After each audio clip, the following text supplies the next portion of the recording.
Bismillahirrahmanirrahim. Assalamualaikum warahmatullahi wabarakatuh. Alhamdulillahi wa kafa, wassalatu wassalamu ala nabiyil mustafa wa ala alihi wa ashabihi ahli sidqi wal wafa. Asyhadu an la ilaha illallah wahdahu la syarika lah, wa asyhadu anna sayyidina wa habibana Muhammadan abduhu wa rasuluh. Kaum muslimin wal muslimat rahimakumullah. Alhamdulillah wa syukrulillah, kita panjatkan kepada Allah subhanahu wa ta'ala. Pada saat ini Forum Arimatea dapat memberikan informasi kepada kaum muslimin wal muslimat rahimakumullah tentang fakta dan data gerakan salibiyah yang kedua, yang kami beri judul Masa Transformasi dan Penuaian Jiwa Gerakan Pemurtadan Besar-besaran di Akhir Zaman tahun 2005 tahun 2020.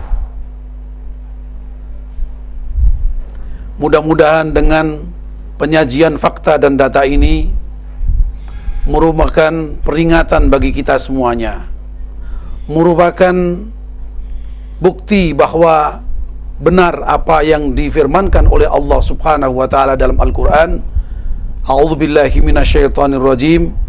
Bismillahirrahmanirrahim. Walan tarda ankal yahudu walan nasara hatta tattabi'a millatahum. Sesungguhnya orang Yahudi dan Nasrani tidak akan pernah ridha, tidak akan pernah rela, hatinya tidak akan pernah tentram sehingga engkau sekalian mengikuti agama mereka. Allah subhanahu wa ta'ala dalam ayat ini mempergunakan kata millah, karena millah ini merupakan satu kata yang punya makna umum. Artinya millah adalah pemikiran, budaya, cara berpikir, cara berpolitik, cara berhukum, cara ekonomi dan lain sebagainya. Maka dengan demikian benar apa yang diinformasikan oleh Allah subhanahu wa ta'ala. Ini merupakan satu bukti kebenaran daripada ayat Allah subhanahu wa ta'ala tersebut. Kaum muslimin wal muslimat rahimakumullah, sehingga dengan demikian, dengan informasi dan fakta dan data yang kita sajikan merupakan satu teguran bagi kita sekalian bahwa gerakan-gerakan musuh-musuh Allah yang dilakukan oleh orang-orang Yahudi dan orang-orang Nasrani itu benar-benar ada, bukan semata-mata isapan jempol. Para pemirsa kaum muslimin wal muslimat rahimakumullah, sebelum kita menyajikan tentang fakta dan data gerakan salibiyah jilid kedua ini, maka akan kami sampaikan tentang apa dan bagaimana Forum Arimatea. Forum Arimatea adalah satu forum daripada forum dakwah yang mempunyai misi, yaitu menjelaskan berdakwah Islam kepada non-muslim, sebagaimana ayat Allah dalam Quran surat An-Nahl 125 dan juga dari surat Al-Imran ayat 64 dan surat Al-Maidah ayat 19, kemudian surat Al-A'raf ayat 2 dan lain sebagainya. Yang kedua, Forum Arimatea mempunyai misi sebagai pusat riset dan studi lintas agama, khususnya untuk mengimbangi berbagai gerakan agama lain terhadap akidah umat Islam. Sebagaimana dalam Al-Quran surat Al-Baqarah ayat 109 dan 120, dalam surat Al-Furqan ayat 52. Kemudian dapat kami laporkan kepada para pemirsa sekalian yang dimuliakan oleh Allah Subhanahu wa taala bahwa Arimatea telah mendapatkan permintaan daripada penanganan kasus-kasus yang berkaitan dengan dampak gerakan mereka terhadap akidah umat Islam. Menurut catatan yang kami buat, dari sekian banyak kasus yang dilaporkan kepada kami, hanya 20% yang mampu kami tangani. Di antaranya ada 4 kelompok besar kasus. yakni pertama, permintaan mengembalikan seseorang yang murtad dari 120 permintaan, hanya 20 kasus yang mampu kami tangani. Dari 100 kasus ekses pernikahan beda agama, baru 20.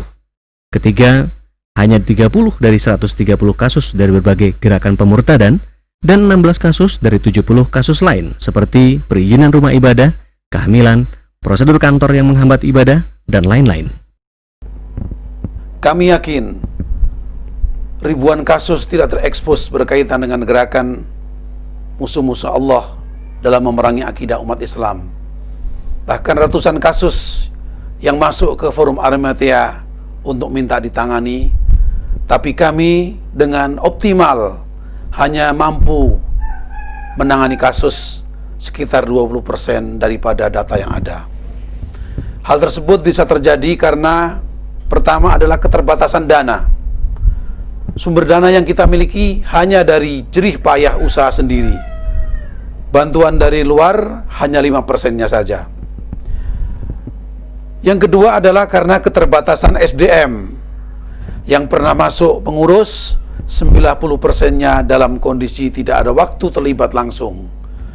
Keterbatasan pengetahuan, hanya menang semangat, tidak tahan dengan kondisi sulit, dan lain sebagainya. Faktor ketiga adanya permintaan bantuan dari daerah yang belum ada perwakilan Arimatea di sana. Saat ini di Indonesia baru ada perwakilan di 30 kota. Coba para pemirsa renungkan sejenak. Bila sebelum adanya gerakan transformasi tahun 2005-2020 saja sudah banyak kasus masuk kepada kami, dan sekaligus lebih banyak yang tidak dapat dibantu. Lalu bagaimana jadinya bila gerakan gereja yang akan dibahas berikut ini sudah mulai berjalan, sudah mulai operasi untuk sengaja mempengaruhi daripada akidah umat Islam?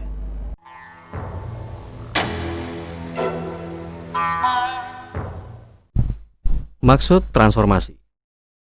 Pendeta Erastus Sabdono, seorang gembala sidang Rehoboth Ministry, dalam majalah Kristen Spirit nomor 10 tahun 2003 halaman 13 menyatakan, kita berubah dari manusia dunia menjadi manusia rohani. Istilah gereja memasehikan dunia atau mengkristenkan dunia. Inilah yang dimaksud transformasi. Pendeta Yonathan Patiasina, Youth Minister Fellowship, dalam bukunya Transformasi Indonesia menulis, nilai-nilai kerajaan Tuhan atau ajaran kekristenan mempengaruhi seluruh dimensi kemasyarakat. Kesimpulan dari arti transformasi, suatu keadaan di mana secara massal mayoritas umat di Indonesia dan di berbagai belahan bumi lainnya mengimani Yesus sebagai juru selamat. Suatu keadaan di mana perilaku dan pemikiran mayoritas umat di Indonesia dan di berbagai belahan bumi lainnya sudah mengikuti prinsip kekristenan.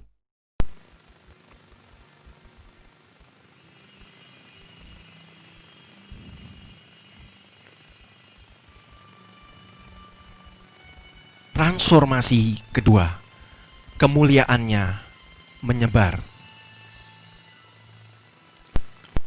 Lalu kelompok Sentinel meluncurkan tayangan dokumenter berjudul Transformasi.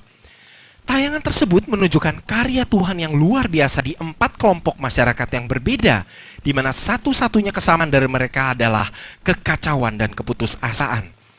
Penerimaan tayangan di seluruh dunia sangat luar biasa dan mengagumkan. Di ribuan kota, tayang ini telah membangkitkan rasa lapar yang baru akan doa dan kesatuan. Namun ada beberapa pemirsa mempermasalahkan istilah transformasi. Mereka bertanya mengapa tempat-tempat tersebut dianggap mengalami transformasi, padahal masih ada hal negatif terjadi di sana. Tapi transformasi tidaklah sama dengan kesempurnaan. Tidak ada satupun masyarakat yang sudah sempurna di dunia yang sedang jatuh ini. Transformasi lebih berhubungan dengan pengudusan, dan hal tersebut merupakan satu keadaan dan proses. Cara kita melihat keadaan masyarakat tergantung pada pandangan kita. Apakah kita memandang sebuah gelas itu setengah penuh atau setengah kosong? Saya percaya bahwa berapa jarak sebuah masyarakat dari kesempurnaan tidaklah sepenting dari jarak yang telah ditempuh oleh masyarakat tersebut dari keadaan sebelumnya. Transformasi masyarakat bukanlah soal kebaktian besar atau bahkan pertumbuhan gereja, tapi merupakan Injil yang memberikan pengaruh nyata kepada masyarakat secara keseluruhan. Berapa lama kondisi tersebut berlangsung tergantung pada masyarakat tersebut masing-masing. Pelayanan kami di kelompok Sentinel ini adalah untuk menaburkan benih pengharapan, untuk meningkatkan kepercayaan di dalam Tuhan, dan menciptakan rasa lapar yang lebih besar lagi akan hadirat-Nya. Tanpa disadari oleh umat Islam, 3 tahun terakhir ini yang paling banyak menyedot perhatian dan pemikiran umat Kristiani adalah transformasi dan penuaian jiwa. Salah satu contoh akibat kurang menyadarinya.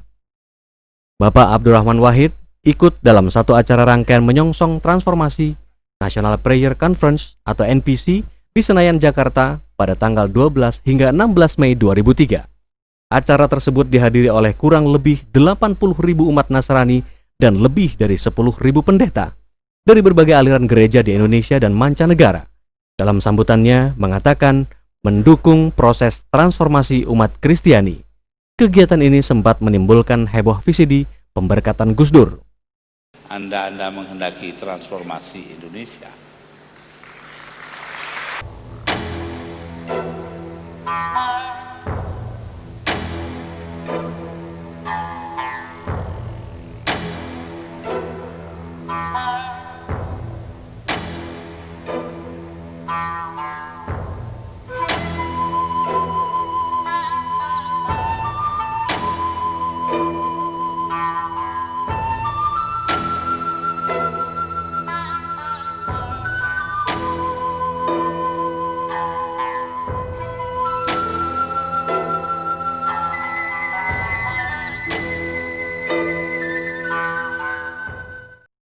Doa dan puasa bersama berbagai aliran menjadi pemersatu dan gong awal transformasi.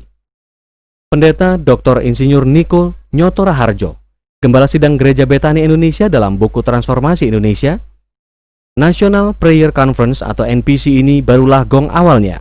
Tetapi kita harus memikirkan kesinambungan dan konsistensi dari gerakan kesatuan dalam doa ini. Prayer Summit yang dihadiri oleh para pendeta atau pemimpin Kristen dari berbagai denominasi atau aliran gereja yang diadakan di Pantai Carita tanggal 2 hingga 3 April 2003. Konser doa Indonesiaku Berdoa yang diadakan di JHCC Jakarta pada tanggal 13 Februari 2003 yang dihadiri para pemimpin dan umatnya dari berbagai denominasi atau sinode, PGI, GPDI, PII, GC, GKRE, dan lain-lain. Doa puasa 40 hari di 400 kota di seluruh Indonesia pada tanggal 2 April hingga 11 Mei 2003. National Prayer Conference di Senayan, Jakarta pada tanggal 12 hingga 16 Mei 2003, di mana saat penutupan dihadiri oleh kurang lebih 80.000 umat Nasrani dan lebih dari 10.000 pemimpin Kristiani atau pendeta dari berbagai aliran gereja di Indonesia, juga dari utusan gereja negara India, Malaysia, Korea, Amerika, dan lain-lain. Acara ini sempat menimbulkan heboh pemberkatan Gus Dur. Konser doa serempak di lebih 400 kota di seluruh Indonesia pada tanggal 16 Mei 2003. Konser doa di Istora Senayan, Jakarta tanggal 30 Juni 2003 yang dipimpin oleh misionaris dari Amerika. Konser doa di Istora Senayan, Jakarta tanggal 30 Juni 2003 yang dipimpin oleh misionaris dari Amerika, Suzette Hathings, dan misionaris lainnya, telah diikuti oleh puluhan ribu umat Nasrani. Juga mereka adakan di Surabaya pada tanggal 7 hingga 11 Juli di gedung AJBS. Doa puasa 40 hari bagi bangsa di 400 kota di seluruh Indonesia pada tanggal 7 Juli hingga 16 Agustus 2003.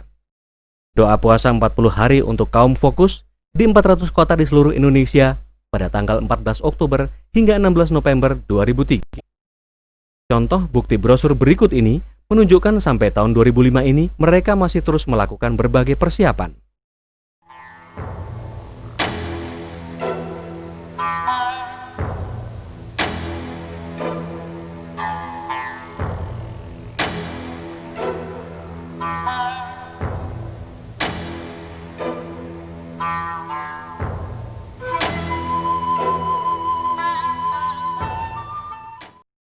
Arti dan maksud penuaian jiwa. Pendeta Insinyur Johan E. Handoyo dalam buku Penginjilan menulis, "Sungguh suatu hak istimewa bagi kita semua untuk dipilih dan terlibat dalam tuaian besar ini. Memang waktunya semakin dekat. dan tanda-tanda kedatangannya telah semakin nyata. Sebab itu saya mengajak kita semua bangkit dan menangkap pesan dan amanat agung Tuhan Yesus Kristus. Pendeta Dr. Bambang Wijaya, Gembala Sidang atau pimpinan Gereja Kristen Perjanjian Baru, dalam buku Transformasi Indonesia menulis, Indonesia merupakan ladang yang sedang menguning atau sudah siap dimurtadkan, yang besar tuaiannya. Ya, Indonesia siap mengalami transformasi yang besar. Ini bukan impian di siang bolong. Dengan memeriksa firman Tuhan, kita akan sampai kepada kesimpulan bahwa Indonesia memiliki prakondisi yang sangat cocok bagi tuaian besar yang direncanakan. Dalam buletin misi nomor 10 tahun 2003 bulan Januari, kedatangan Yesus sudah di ambang pintu. Disadari atau tidak, waktu kita tinggal sedikit lagi untuk masuk dalam penuaian jiwa besar-besaran di ujung akhir zaman ini. Gema amanat agung untuk membaptis semua umat semakin kuat berkumandang, mendesak setiap anak Tuhan dan gereja berkorban untuk Tuhan. Tunaikan tugas pelayananmu dan beritakan Injil Tuhan Yesus Kristus sampai ke seluruh pelosok. Kesimpulan arti dari penuaian jiwa. Proses kegiatan memindahkan keimanan mayoritas umat agama lainnya kepada keyakinan bahwa Yesus sebagai juru selamat. 9 alasan utama gerakan ini menjadi yang paling harus diwaspadai dan paling berbahaya. Sudah menjadi sebuah gerakan, bukan hanya sekedar wacana. Transformasi untuk pertama kali menjadi gerakan yang dapat mempersatukan langkah mayoritas berbagai aliran kekristenan. Transformasi telah menjadi komitmen antar umat Kristiani hingga tataran global. Secara dalil Alkitab, transformasi menjadi kondisi dan syarat kedatangan Yesus yang kedua kalinya sebagai Tuhan 100%, hingga satu peristiwa yang sangat amat dinantikan. Malam ini, kita akan membicarakan tentang peristiwa akhir zaman, tentang kedatangan Tuhan Yesus kedua kali. Peristiwa akhir zaman. Secara garis besar, dapat saya gambarkan sebagai berikut. Dari skema ini kita dapat melihat bahwa kedatangan Tuhan Yesus kedua kali sudah dinubuatkan dalam 2 tahap yang berbeda. Ada banyak kesukaran dan aniaya terjadi pada masa ini, baik bagi kita orang-orang beriman yang tertinggal maupun orang-orang dunia. Yang jelas, Tuhan Yesus akan datang. Bersama-sama orang-orang kudusnya, dia akan memerangi pemerintahan antikris. Dan Tuhan Yesus akan muncul sebagai pemenang untuk memerintah sebagai raja dalam kerajaan 1000 tahun. Di sini dibutuhkan kesetiaan kita.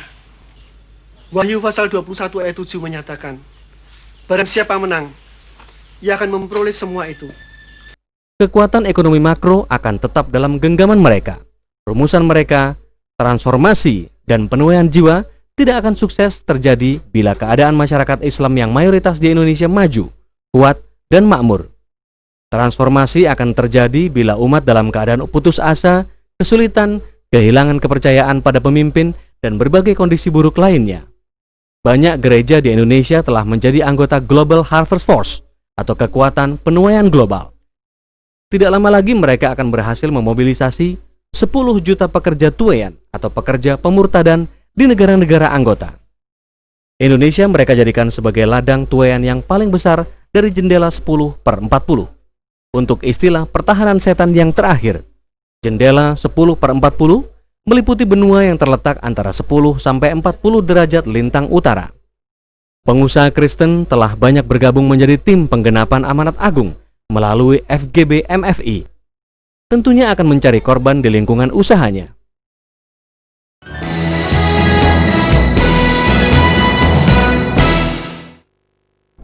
Assalamualaikum warahmatullahi wabarakatuh. Perkenalkan, nama saya